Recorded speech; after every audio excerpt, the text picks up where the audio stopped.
I'm delighted to be joined by former Peterborough United player Charlie Lee. Charlie, first and foremost, staying safe? Yep, staying safe with a family at home and borderline enjoying it. Borderline enjoying it? Borderline. It gets obviously it gets a bit boring sometimes, but it's nice to spend so much time at home with the kids. Yeah, I'd imagine the missus is threatening to chuck you out by now, isn't she? Well, she's always at work, so it's just me and the boys. Happy days. I wanted to talk to you about your Posh career. Your signing actually is one that sticks in my mind quite a lot, because I remember going travelling in the car, going down to a warehouse somewhere outside London. Yeah, he was in Chigwell. Yeah, and doing an interview with you there. What can you remember about how the move came about? Well, we came up to Peterborough to speak to the club, and we had a discussion for a good couple of hours with Barry, and it seemed to sort of fall through, to be honest. It got to a point where we came back and we thought it probably wasn't going to happen, and then spoke to my agent that evening, and the next day everything had been sorted. It was all done, and they wanted us to sign that day. And obviously, I couldn't drive back. I couldn't get back up there because the only person who could take me was my agent. He was working that day, so Hughes came down to see me in Chigwell. Yeah, I mean, it was a bit random. I mean, I guess for you particularly, when you speak to other players about signing, it may be the case that they'd have been at other clubs and were looking to progress. But obviously, you've been at Tottenham for a long time, and there was obviously opportunities, I'd imagine, to go out on loan. Why did this move feel right, and was it a challenge to do it permanently? Yeah, well, I'd come to the end of my contract at Tottenham, and I knew probably the start of the season before that I knew that I was going to leave. It was becoming a dead end. I loved my time at Tottenham, but unfortunately, I just wasn't good enough to get in the first team. It become pretty obvious. And although it's nice being at a club like that, I've been on loan to Millwall in League One and absolutely loved it, and had a bit of success there. So I knew that I needed to get out, and that was Peterborough was the first team that I probably spoke to that I was going to be there straight as a first team player. I'd had some interest from some bigger clubs, like in the Championship, but that would probably have been the same deal. I'd have been a 23s player. So a lot of people said to me, I picked it Peterborough too early, but showed them that was the right decision in the end. I mean, obviously, you signed at a very exciting period for the football club. What was sort of said to you in the initial conversations that made you feel that it was a right fit?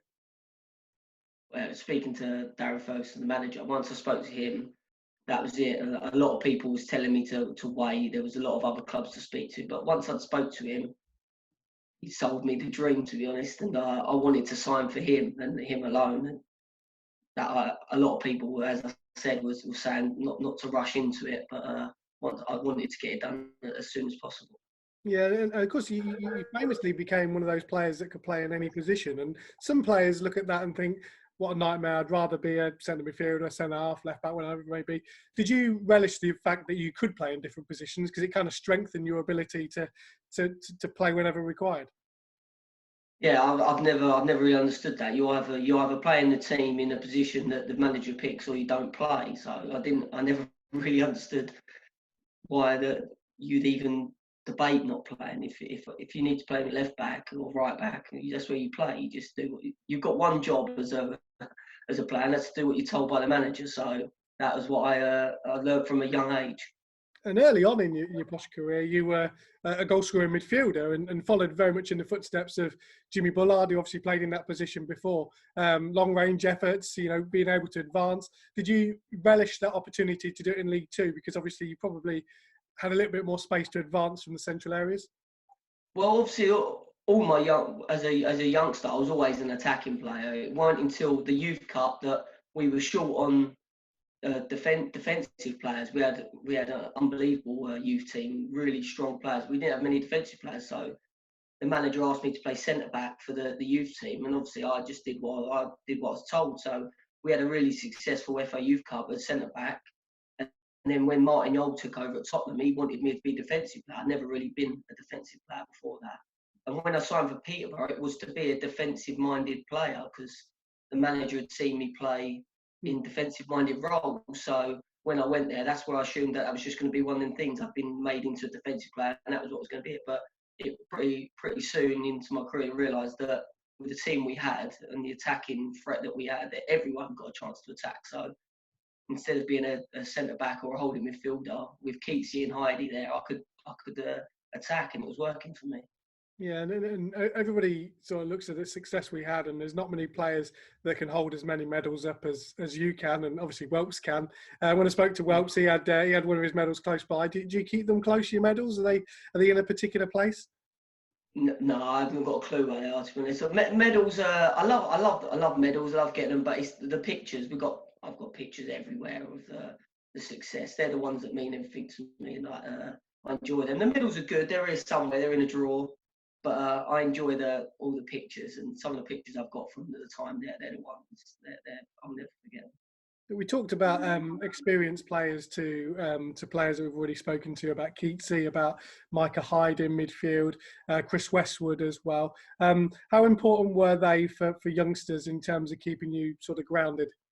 Oh, we wouldn't have had the success without them. A lot of us youngsters stole the highlight, the headlines when we was there, and but it was the manager who was still young at the time, but obviously he just finished playing, so he knew it was like to be an experienced pro.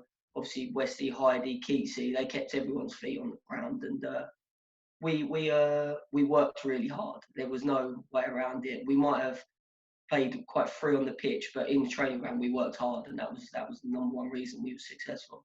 It was a tight-knit group. There was a few sort of, I don't want to describe them as randoms, but they were a little bit weird. Liam Hatch as one. Actually, yeah. But he did score a couple of very crucial goals. And when you analyse the season as a whole, there are a couple of games where you just think, if he hadn't have netted them, that may have had an impact. What do you remember about, because there wasn't many tight games in League Two, but those tight games were settled often by those kind of players?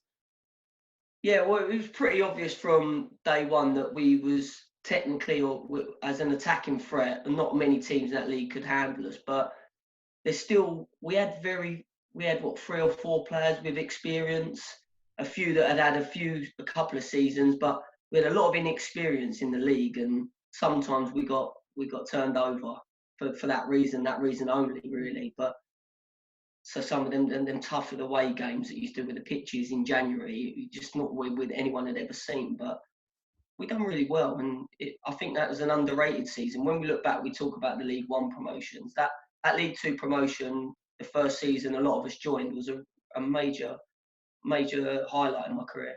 Yeah, because everyone talks about the back-to-back, and often the second one is described as the hardest one because obviously the teams you had to play. But expectation-wise, it was to get out of League Two, wasn't it? There was a lot of money that had gone into it, and it'd be very easy for a young group of players to sort of fail in that respect and not achieve what they were set out to achieve. Oh yeah, well, how many teams have you seen it since who have gone and signed loads of 10, 15 players and expected to win leagues, and they don't go up? So there was a lot of pressure on the manager as well. He was new into the game, really, when it comes to management. Obviously, he was experienced in his career, but there was a lot of pressure on everyone. And the chairman was new, really, and everything was new. And you don't expect to get promoted, really, but there was so much confidence, and we done it. Speaking to Welks, he was talking about the fact that you all obviously went around each other's houses and did the cooking, etc., etc. You never revealed who the head chef was. Can you remember who did most of the cooking during that period of time? Well, at one point, I think there was 11 of us living within 200 metres of each other, and a lot of the times we'd end up at each other's houses and take it in turns. But back then, when it was my turn, I used to just buy everyone a takeaway, to be honest. And we had plastic knife and forks and plates that I used to just throw at things I didn't want to wash up. But it was almost like a student union, to be honest, when we used to meet up, and we played hard and worked hard. What was it? What's the saying? Play hard, work hard. Yeah. Play hard, yeah. Work harder. Play hard, work hard. They'll say it like that. That was what we was doing. Talking about League One, obviously during that season there were some memorable games, some memorable goals. Obviously you scored a goal against Northampton Town and then did quite arguably the worst cartwheel I've ever seen in my life. You obviously scored against Leicester as well. Talk about the Northampton game, because obviously it was a 1-0 win, but it was done the hard way because I think Gabby got sent off very early in that game, or someone got sent off very early in that game. What can you remember about the goal and the celebration, and why did you end up doing well, all I remember is the red card happening early, because I know straight away what happened. If I ever started centre midfield, basically the number one rule is if anyone went off injured, subbed, I'd go that position and we'd bring another midfielder on because we had loads of midfielders. So as soon as he went down, I thought, there's no way he's going to bring centre half on. He's just going to move me back. And I was like, I knew straight away I'd be centre back. I thought, right, that's it. I've got 85 minutes of centre back against the local rivals. I just knew it'd be one of those games, and then they were good. They were a good team as well. I remember. I think Danny Jackman hit the bar from the free kick, literally from the red card. And I remember thinking, oh my God, if that had gone in, that would have been a tough game. But then when we scored, we'd been messing around trying to do backflips in training all week, and the boys were like, "I'm surprised you could do one." And I was all right. I could sort of get one off with a. And then as we was running, I was shouting, "I'm going to do it." And then as I did it, I realised I was knackered and I barely got round. I nearly landed on my face, so it was quite lucky. The goal against Leicester, I think it was Leicester, wasn't it? Where you suddenly turned into a Lionel Messi, where you dragged backs and all sorts, and then an unbelievable finish. That moment, I've always wondered when players score sort of iconic goals, and I would describe that as one in our history. Did time sort of stand still a little bit for you? Was it all going at slow motion, or do you remember nothing about it other than the fact that at the back of the net? No, well, as I remember it, I remember I thought I took on about 12 players, to be honest. I look at and then I watched it back and I was like, well, I only turned one, and then the other sort of parted like the Red Sea. It weren't the best defending I've ever seen. It didn't look quite as good as I imagined it, but it was a good goal and I enjoyed it. And God, that was a good day and a good night. To be honest, after that game, we thought we was going to win the league. I think we went 4 points behind Leicester, and I just thought, there's no way anyone's stopping us now. And then I think we did have a couple of bad results on the way in, but who cares? We got promoted. Yeah, that game against Leicester and the games against Leeds, when you look back on it now, I mean, obviously, particularly Leicester, because they've gone on to win the Premier League, and Leeds have obviously been an iconic club all through the decades. Did you understand the amount of what's the word? How shocking it was for a club like Peterborough to be beating those sides, and did it sort of sink in a little bit, or do you look back on it now and think, wow, that was pretty epic? I remember my son's seen the league that year a few times, look back, where it's just things have come up on Twitter and I've showed him, and he looked at League, can't believe that was the League One season. It looks like a Premier League. The amount of Premier League teams are in there. And it's funny, at the time, there was no doubt that we were going to get promoted. When we started that season, we was like, wow, we was going to get promoted from League Two. That was easy. Now we'll get promoted this season. And I remember no one really giving us a chance. And I remember thinking, why are they not giving us a chance? We'll definitely do it. And then you get close to the end of the season, you think, yeah, we are going to do it. But the standard of players I played against in there, the football played that season in League One was much better than the next season in the Championship. Not from us. We played pretty similar football. We just got turned over. We got bullied up, beaten up a bit the next season. But the actual football we played against week in, week out, the talent in the league that year was phenomenal. Yeah. And it all boiled down to Colchester away, but in reality, nobody believed that promotion could be done on that day, because obviously there was another result going on elsewhere. Speaking to players that were involved in that game, they don't really remember anything about the game other than we were comfortable and your goal. All they really remember is doing Klinsmann dives live on Soccer AM. You've talked about the goal so many, many times. What position were you playing in that game? Were you at left back?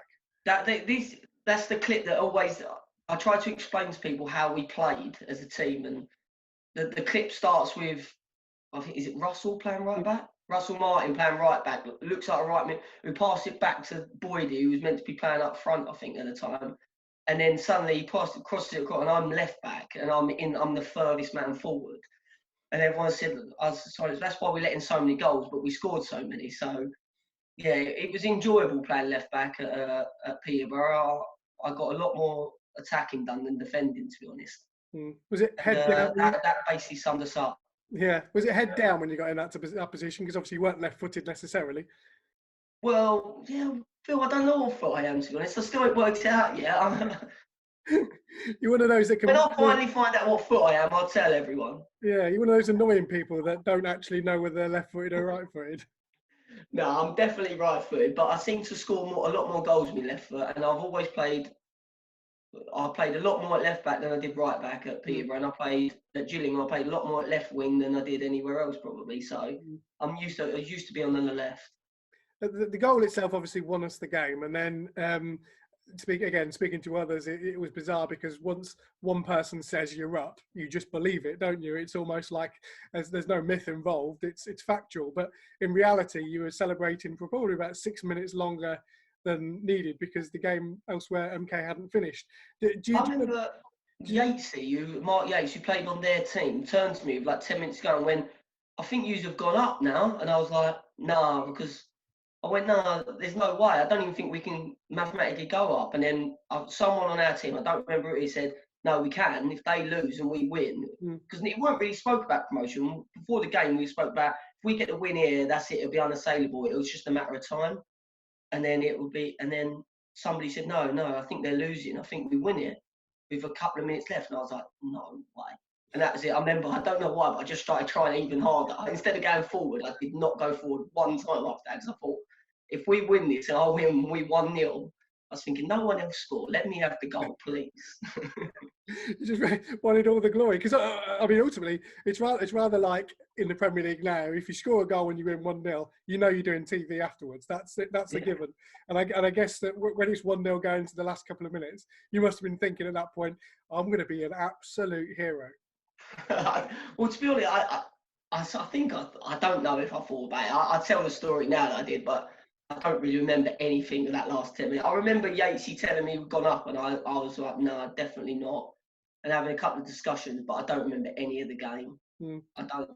And I remember still not believing we'd gone up after, even though everyone was running on the pitch. I was thinking, this can't have happened. And it turns out it hadn't happened yet, so we were quite lucky.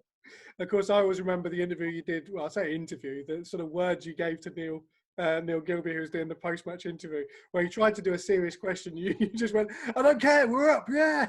Yeah, everyone kept coming up to me, "You scored the goal," and I was like, "Yeah, who cares? I was looking for a beer. I just wanted a beer to celebrate on the pitch. So I wanted to spray the champagne around, but no one was giving me anything." Of course, everything after that was probably a blur because celebrations went on for quite some time. You had the open top bus. I think there was quite a few sore heads that day. I think some were probably drunk on the bus. Not Freddie Flintoff style, but you probably would have had a few beverages at that point. Did those sort of moments, did you try and remember them and drink them in? Well, sort of said when you look back on them, you don't really enjoy them as much as you probably should do at the time. Yeah, my whole 4 years, to be fair, Peterborough, we spent a lot of good times out drinking and celebrating. It was a successful time. As I said, we had a lot of team bonding, I think they call it now. But I'll never forget that 4 years, and especially the nights after big wins or promotions. I remember them all. The night after Northampton was an unbelievable night. I remember that. And I'll never forget them, to be honest. No, they were. I definitely remember them and definitely enjoyed them. Yeah. Of course, the following year didn't go to plan in any way, shape or form. Obviously, getting relegated, went through quite a number of managers during that period of time. There wasn't so much as sort of standout results that you could think about other than potentially the 4-4, obviously, against Cardiff. Now, that game, obviously, a lot of fans would have left at half-time and being brutally honest, you wouldn't have blamed them. 4-0 down, didn't really look like coming back.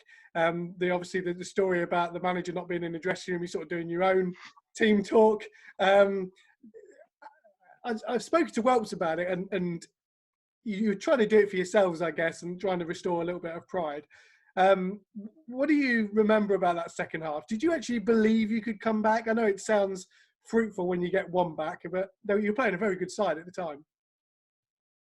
No, there's absolutely no way that anyone was going out there in the second half thinking that game was going to end 4-4. I'm an eternal optimist, to be honest, but we was going out there more like, well, let's go out there. And I remember Baz, the goalie coach, is saying, you've got your own pride to fight for now when you go out there. So just go out there and give it some to them. You know what I mean? Try and attack. Don't want it to be 4-0. Go out there and risk losing 6-0, try and score a few goals for the fans that stayed, and then suddenly when you score 2 quick goals, and you could just see their faces, they were like, "Oh, come on, roll over and let us have this one." And that just wasn't really in us, to be honest. And So, it was ironic, really, because that was I think it was the charity football shirts as well, wasn't it, for Sue Ryder and free kicks and all that kind of stuff. And as it turned out, it probably raised more money that day because of the actual result and the comeback than it probably would have done originally, which was bizarre. yeah, Really. definitely. It was such a strange season, and that game, obviously, at the start of the season, we played some lovely football. We played against these big teams, probably outplayed them, but just kept getting beaten up. Bit of lack of experience. And then obviously at no time did we ever think we was going to get relegated, even when we were second, third from bottom, 10 games in. But when Darren Ferguson went, after probably 10, 11 games, the squad changed a lot with the new manager. And then, unfortunately, like 20, 25 games in the season, it's hard not we'd written it off, really. Like, it's such a sad thing to say, but we didn't have the team. We had probably a worse team on paper, playing week in, week out, than we did the season before in the league below. Obviously, the manager meant a lot to us. So it was a sad time, because it was the highest a lot of us had ever played. But thankfully, the next season was a bit of a saviour from it. Yeah, obviously went through a number of managers, and then obviously Darren came back sort of, I don't know, a third of the way through that next season. You obviously scoring a lot of goals and conceding a lot of goals under Gary Johnson, particularly at the start of that League One campaign. There were, the cameras would have loved watching us play, because there were thrillers all the time. When Darren came in, did he actually say anything around the defensive side of it, or was he just so confident in your own ability to do the job that he was quite happy for you to, carry on as you were? Well, the thing is, I'd been in and out, really. I didn't play much. Gary Johnson made it pretty obvious, after pre-season that season, he said he wanted a lot of players that was there under Darren Ferguson out, to be honest. And he said that he liked me as a player, but he said that he's got to change it and make it do it his own way. So I couldn't believe it. I was like, "What, you're not going to play me?" I didn't really understand what was going on. I felt really hard done by. And then, but I'm not the sort of person who would just sit it out if I feel like I was getting harshly treated. So I went on loan, to be honest. I went on loan to Gillingham. They wouldn't let me go to a League One club, so I had to go to League Two. But that never really bothered me. I picked Peterborough when they was in League Two. Didn't bother me. And then when I had a successful loan spell. I did really well. Me and Welps together, as you say. And then when I come back, Darren Ferguson basically got the job not long after I come back.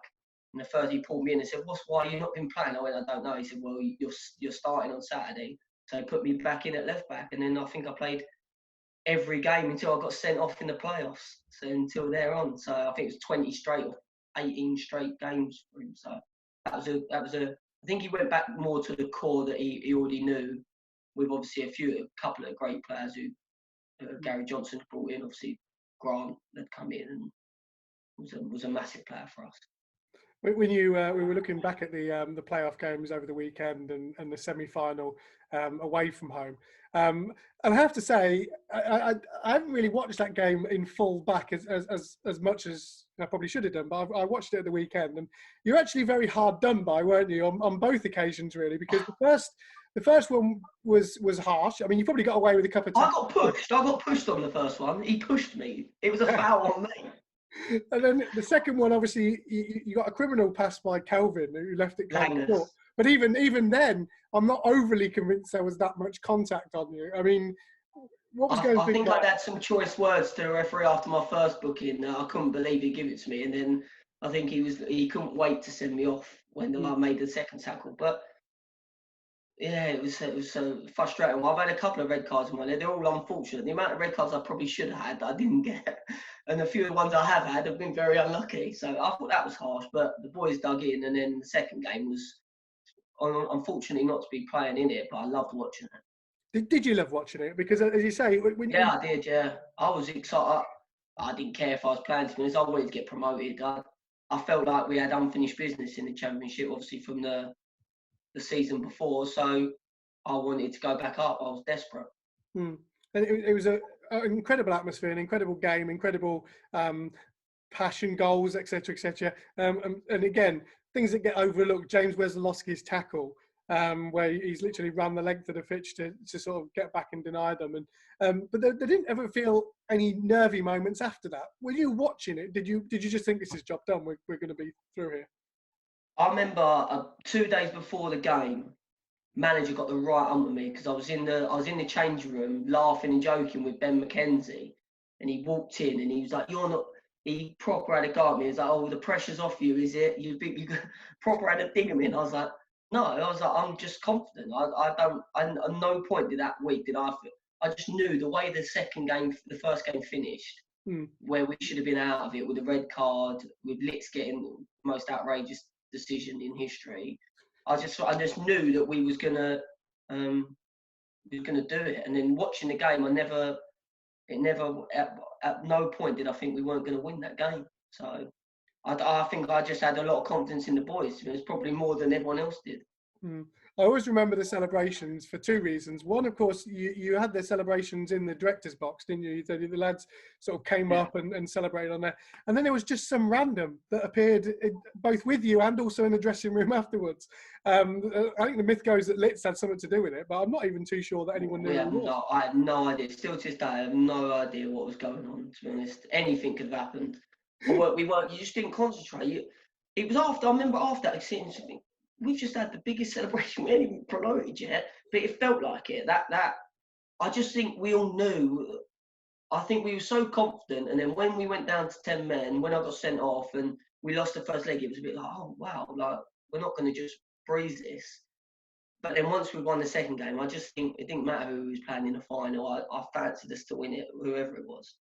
Were you? I mean, obviously you were substitute in the final, came on 0-0. Were you expecting to be on the bench? Because Grant had obviously played quite well at left back, or were you? Basically, well, to be honest, before the game, the semi-final, I was under the impression that if we got to the final, I'd be back in because I'd had a really good spell, and then we won the game, and then on the Monday, I remember thinking he can't drop Basie. He played so he literally he was solid, like didn't put a foot out.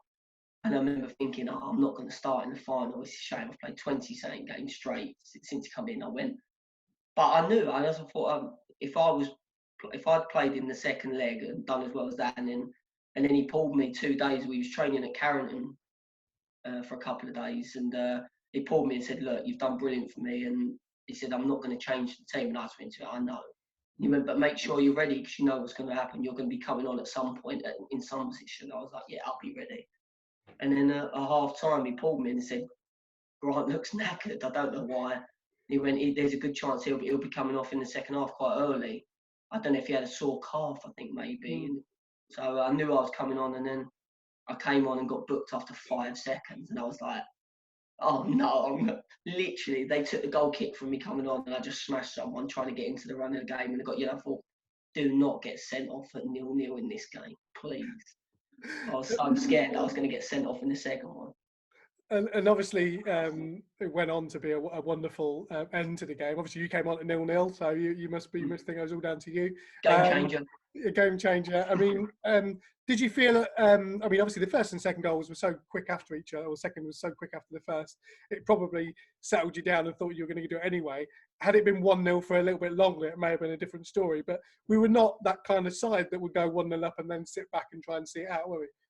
No, I wish we would have. Sometimes, like there was a few games where I think there was only one centre back that was left back, and when I played in centre midfield, I used to hate it when everyone just bombed on because I remember thinking, when I was full back, I ignored what the centre midfielders wanted. I used to bomb on, so it was but it worked for us. Obviously, 3 promotions, 4 seasons playing the way we did. It was a great time.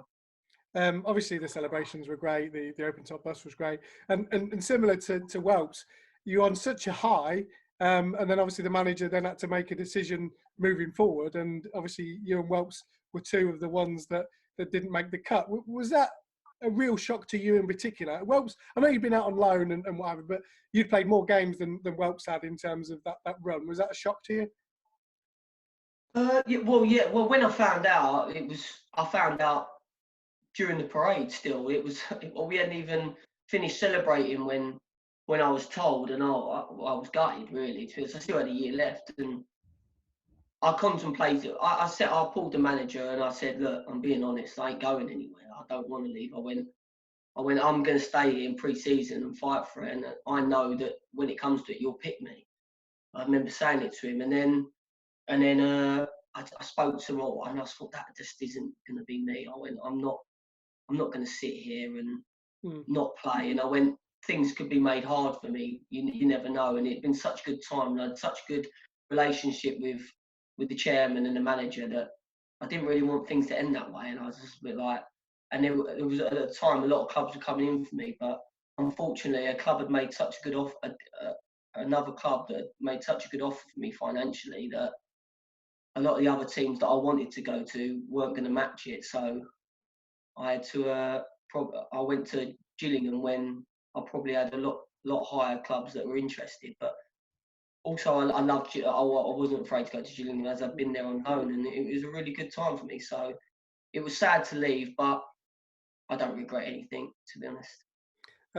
Few random questions to finish, because I know the answer to some of these, but I know that you probably outside of the club they don't.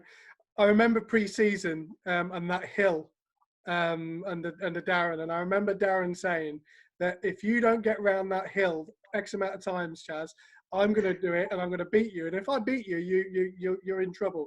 And I remember watching you go up that hill, and I thought you were in trouble here. Can you tell the story and of what happened? Yeah, so pre-season isn't my strength. The older long distance army camp sort of running that we did, our pre-seasons were hard, especially the ones when we went. Obviously, we was in Spain. It was so hot, and I'd come back from it was the championship season. The gaffer went to me, I'm not going to accept what you've done before. He said, I want you twice as fit as you ever have been before. And I was like, I looked at him, I was like, and he went, I don't care how hard you think I'm going to be on you. He said, you're going to be fitter this season than you ever have been before. And then pre-season, obviously, the running, we was doing the running, he went, and then this specific run, he went, you are not being at the back of this run. And then he stopped, and then, because I was close to the back, then I went to the back. I'd lost some of my slow runners that had dwindled out over the last couple of years, who used to be at the back of me. And he stopped, he made everyone do it, and then he chased me. And he didn't do none of the obstacles. He said, if I catch you, he said, you ain't playing for me this season. So I gave it everything. I think, oh, well, without making it too gory, I was definitely sick that day a couple of times. And I spoke to him, I've spoken to him back since, and he was never going to, obviously, he was never going to do it. But at the time, I was scared of him. So if he said it, I believed it. So I gave everything I had there. It didn't matter. My short little stumpy body was going to run as fast as it could, and it wasn't very fast, but it was as fast as I could do. Obviously, you played in so many different positions: centre midfield, centre back, left back. You played further forward. Did you ever say to the gaffer, "Look, stick me up front here. I can do a job"? Yeah, well, I said to him, most of my as a youngster, I always played centre forward, and everyone says to people, "You always played in different positions." When I never played up front though. When McLean and McKell, anyone could have scored goals at that team. All I hear about is how good are them three getting all the goals. Anyone could have scored. Put Joe Lewis up front, he'd have got 30. It was so literally you couldn't have created any more chances. I reckon if you look back now and see how many times McLean, McKelsmith and Boydie missed chances, you'd be shocked. You know what I mean? If you had a good striker like me up there, I'd have had 50. And just finally, obviously, we talked about some goals that you have scored. Is there any that I've not mentioned that you actually look back on and think that's the one? Yes, the best goal I've ever scored is impossible. It doesn't even exist to get anymore. Northampton away in the Johnson's Paint. I think it was the first season. Okay, yeah. It doesn't even exist anywhere. I can't find it anywhere. Do you mean Nottingham Forest? Yeah, Forest away, yeah. Yeah, I do. That's the best goal I ever scored. It was like 40-yarder with my left foot. Yeah, I do remember that. But it doesn't exist. I don't know if you've got it, but it's nowhere. You can't find it anywhere. I've gone through a whole raft of DVDs, and that one was not in there. However, I do remember that particular goal because there was obviously no one there, was there? It was a very... Yeah, everyone always says, what's your best goal? And then I'll say that one, and then they go, yeah, well, that doesn't even exist. You're lying. I'm like, no, it doesn't exist, I promise. I'm going to put an appeal out. I'll put an appeal out to try and find that game. Phil, I promise you now, if you find me that goal and get it onto me on video, you can name it and I'll get it done for you. Some sort of task or punishment or Wow. donation to free kicks. There you go. Okay. I'll do a good donation to free kicks if you can find me that ball. Find me that goal. Steve Thought will be on to me in seconds. I will. Yeah, I will do my best to find that goal. I'm sure it does exist somewhere.